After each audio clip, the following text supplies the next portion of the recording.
बिरंगे शुरू हो गए हैं। वाह क्या बात है।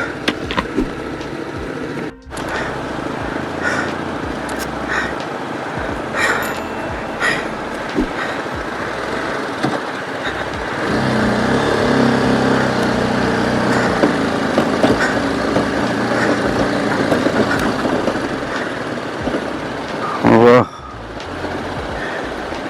क्या बात है, क्या बात है। जैसे जैसे इस वादी में हम आगे बढ़ते जा रहे थे, व्यूज और भी ज्यादा खूबसूरत होते जा रहे थे। पानी भाई क्लियर, भाई जबरदस्त फिरोजी रंग का, हर चीज जो है वो एक्साइटमेंट में और मजे में बढ़ाती जा रही थी। हर मोड़ पे आपको सुभान अल्लाह कहना पड़ता था। वाह क्या बात है, माशाल्लाह।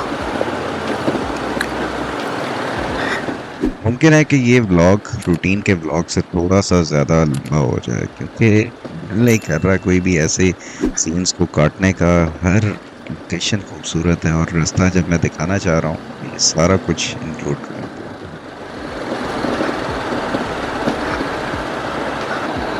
ऊंचाई पे आ गए हैं थोड़ा, और यहाँ से दरिया जो है नीचे है, पर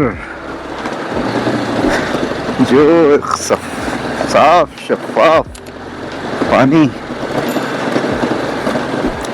वो यहाँ पे नजर आ रहा है।